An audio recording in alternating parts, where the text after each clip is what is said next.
Walter Jennings wasn't just a farmer. He was the heartbeat of a legacy nearly no one knew existed. At 73 years old, Walter had spent his entire life tending to Jennings Farm, a 1,000-acre stretch of land nestled in the quiet countryside. To any outsider, it looked like an ordinary family farm. But to generations of military aviators, it was something far more extraordinary, a hidden training ground that had helped shape America's finest pilots. Every week for over 50 years, Walter maintained a designated landing zone in his southern field, a clear stretch of ground where military helicopters could practice night landings and emergency procedures. He had taken over the duty from his father, who had done the same during the Vietnam War, and his grandfather before him during World War II. It wasn't about glory. Walter never sought headlines or praise. He just believed that national service came in many forms, and his was to keep the landing lights glowing, no matter the weather or the hour. His wife, Margaret, supported him every step of the way, often staying up late to make coffee and sandwiches for the flight crews during long training drills. "Can't let them fly on empty stomachs," she'd say with a warm smile. The Jennings family never asked for anything in return. No contracts, no recognition, just a deep sense of duty and pride in knowing they were quietly helping prepare the next generation of servicemen and women. But after 5 decades of unwavering commitment, change was coming, and fast. A tech corporation from the West Coast had set its sights on Jennings Farm. And for the first time, Walter was facing a battle he wasn't sure he could win. For over 5 decades, the skies above Jennings Farm echoed with the steady beat of helicopter blades. But now, something else was coming, and it wasn't from the air. Last spring, a powerful real estate developer named Orion Tech purchased the land surrounding Walter's property. Their plans were bold: a massive technology campus complete with research labs, parking garages, and a gleaming headquarters. To them, Jennings Farm was just one last square on the map to check off, a stubborn holdout standing in the way of progress. They offered Walter a payout well above market value. Fast cash, fancy legal documents, smiling representatives in polished suits. But no amount of money could replace what the land meant to him, or to the countless young pilots who had learned to fly under his watchful eye. "This farm isn't just soil and fence posts," Walter told one of the agents. "It's part of something bigger, something sacred." But developers don't listen to heart. They listen to profit. Within weeks, Walter received a final notice. He had 30 days to vacate. The surrounding farms, places that once served as rest areas and emergency zones, had already sold out. The training grounds were disappearing one by one. Each night, Walter and Margaret sat in silence at the kitchen table, staring at offer letters and legal threats. The hum of helicopters, once a comforting sound, now felt like a fading memory. He still kept the landing zone clear, still lit the beacons, still called out coordinates to incoming aircraft, but his voice had lost its strength. Desperate, he painted a sign with trembling hands. "Military Training Zone Closing, Jennings Farm, serving since 1942. And beneath it, a smaller handwritten note. "Thank you for 50 years of service." He didn't expect anyone to notice. He certainly didn't expect what would happen next. But sometimes, the simplest act, a sign by the roadside, can spark something far greater than anyone ever imagined. Walter Jennings had no intention of starting a movement. All he wanted was to honor the legacy that he and his family had quietly preserved for over 50 years. But the moment that simple wooden sign went up at the edge of Jennings Farm, something unexpected began to unfold. It started with a young local reporter named Ellie Carter, who passed by the sign on her way to photograph spring wildflowers. Intrigued by the message and the history behind it, she stopped to speak with Walter. Sitting at his kitchen table with a faded photo album in hand, he told her the story about the late-night training sessions, the muddy boots in his hallway, and the handwritten notes from young pilots who went on to serve in Iraq, Afghanistan, and beyond. Ellie's article, initially meant for a small-town newsletter, made its way online. And in less than 48 hours, it went viral, shared across military forums, veterans groups, and aviation circles nationwide. One former pilot commented, "I learned night landings on that very field. I remember Margaret's sandwiches." Another wrote, "Jennings Farm saved my life more than once during training. Losing it would be a tragedy." As the story gained momentum, something extraordinary happened. The Pentagon took notice. Walter was alone in his barn when the old landline rang. He almost didn't answer. It was past dusk, and he was exhausted. But something told him to pick up. "Mr. Jennings, please hold for the chairman of the Joint Chiefs." For a moment, he thought it was a prank. But the voice that followed was real. Deep. Steady.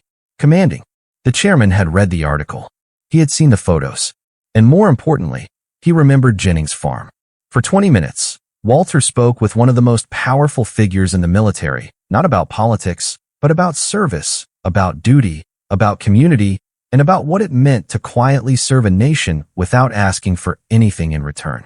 "Mr. Jennings," the chairman said before hanging up, "give me 24 hours. Walter stood still for a long time after the call ended. Hands shaking, heart racing.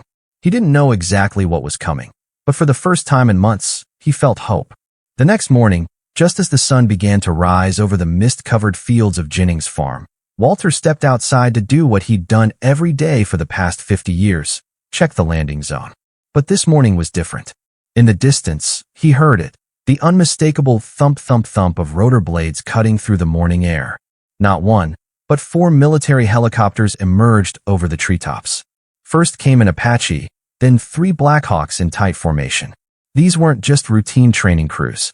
These were official. As the helicopters descended onto the field, Walter saw the markings. They belonged to the Pentagon's elite transport division. The doors opened, and out stepped 2 decorated generals, accompanied by a team of legal and military advisors. One carried a sleek metal briefcase. The other, a thick folder stamped with the Department of Defense seal. Walter's heart pounded. Margaret hurried out with a tray of coffee, still unsure what to make of the sight. "Mr. Jennings," one general said, flashing credentials. "We're here on behalf of the chairman of the Joint Chiefs. He's instructed us to make sure this land remains exactly what it has always been, a protected military training site." Inside the farmhouse, seated around the same kitchen table where generations of pilots had once warmed their hands and filled their stomachs, the generals laid out the plan. Jennings Farm would be federally designated as a permanent military training facility, officially off-limits to private development. The government would lease the landing zones from the Jennings family, providing a steady income in return for preserving their essential role in national defense. All legal pressure from Orion Tech would be nullified, effective immediately. Walter stared at the paperwork, hands trembling. This means we keep the farm. It means your family's legacy continues, Mr. Jennings, the general said with a smile. Not just for your grandson, but for every young pilot who'll ever need a safe place to land. Walter signed the document, unable to speak. As the helicopters lifted off and disappeared into the sky, Margaret hugged him tightly. Tears fell freely, but for the first time, they weren't tears of fear. They were tears of relief, of pride, and of something deeper. Gratitude. The battle for Jennings Farm was no longer his alone. It had become a symbol of tradition, of service, and of a nation remembering to honor those who serve it quietly. Tuet Voi, Dui De La Wai Chin So 5, Kit Tuk Cam Dong, Koang 202, Hon Tien Ka Chien Theo Fong Catch Trien Cam Hung, Nain Hang Va Sao Lang. Today, Jennings Farm still stands, strong, steady, and more vital than ever. Walter continues to maintain the landing zones, though now his grandson, Lucas, walks the fields beside him, learning the ropes and carrying the family torch. The training schedule has grown even busier, with helicopters arriving from across the region. And just like always, Margaret makes sure every crew gets hot coffee and fresh sandwiches, because some traditions are worth keeping. The wooden sign that once signaled an ending now hangs proudly inside the barn, preserved like a badge of honor. Military Training Zone Closing, Jennings Farm, serving since 1942. And right beneath it, still taped to the post. Thank you for 50 years of service.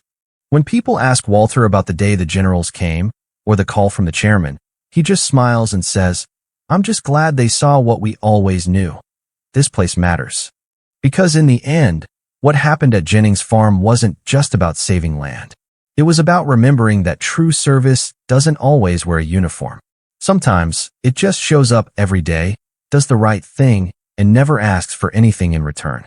Rat Tuet, Dui De La Wai Chin So 6, Thong Deep and Kugoi Han Dong, Koang 252, Voi mang tin ket noi cam suk. Voi tuk de nu doizem tuong tak va theo doi hai stories. What happened at Jennings farm wasn't just a story about land or helicopters. It was a powerful reminder that some things can't be measured in dollars and cents, like loyalty, legacy, and quiet acts of service that span generations. While the developers saw empty fields, the military saw something far more important, a living symbol of dedication. Walter Jennings didn't set out to make headlines. He didn't fight with lawyers or protest in the streets. He simply kept showing up, clearing the field, setting the lights, and keeping his promise to serve.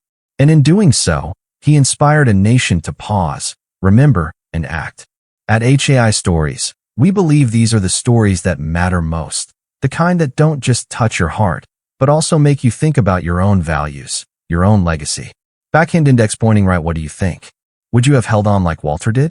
Have you ever seen a small act spark something much bigger? We'd love to hear your thoughts in the comments. If this story moved you, please consider liking this video, subscribing to HAI Stories, and tapping the notification bell so you never miss another powerful true story. We've got more heartfelt tales like this one coming soon, and trust us, you won't want to miss them. Until next time, stay kind, stay strong, and never underestimate the power of quiet courage.